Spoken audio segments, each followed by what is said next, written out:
Gubernur Sumatera Utara Bobi Nasution ini menetapkan status tanggap darurat bencana di Sumatera Utara. Hal ini dilakukan oleh pemerintah Provinsi Sumatera Utara karena sebagian besar wilayah di Sumatera Utara ini mengalami bencana banjir dan longsor yang banyak merenggut korban jiwa.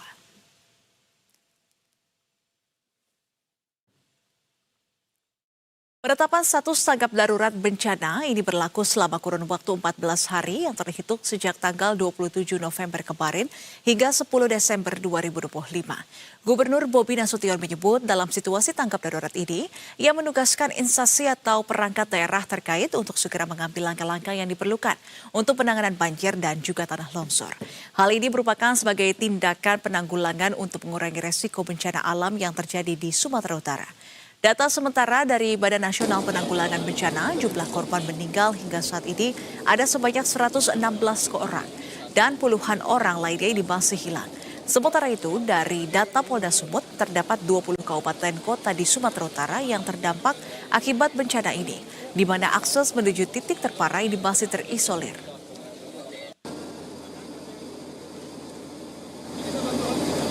Ya tentunya dalam penanganannya akan semakin lebih meluas, juga termasuk penganggaran, bantuan penganggaran dari pemerintah provinsi ini lebih berluasa untuk kita menggunakan untuk penanggulangan bencana. Dia masih ada titik longsoran, makanya itu untuk diperbaiki, ini kan ada dua ya, terputus karena tertumpuk material, memang terputus karena jalannya betul-betul amblas.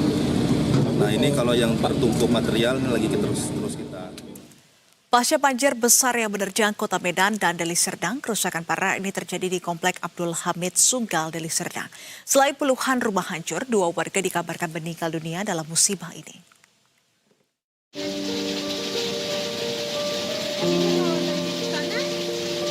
Banjir besar yang melanda Kota Medan dan Deli Serdang menyebabkan puluhan rumah di Komplek Abdul Hamid, Desa Lalang, Kecamatan Sunggal mengalami kerusakan parah.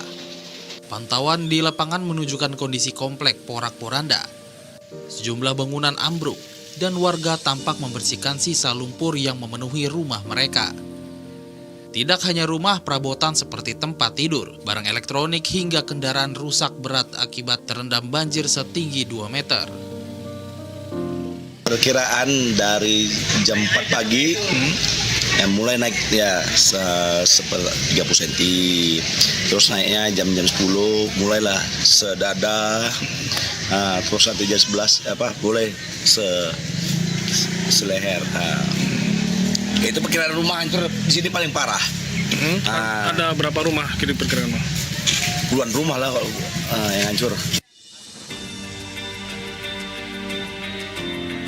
Tak hanya menerjang rumah, banjir besar di kawasan ini juga membuat 1 unit mobil milik warga yang saat itu melintas terseret arus derasnya banjir hingga membuat mobil tersebut rusak parah.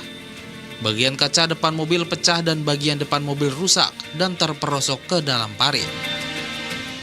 Dia dari sana, ya kan, lawan arah mau ke depan. Jadi lawan arah hantam arus dia. Jadi lanjutlah ya mari. Kalau orangnya nggak apa-apa, Bang? Orangnya apa-apa, aman. Di tengah kerusakan tersebut, musibah banjir ini menelan 2 korban jiwa.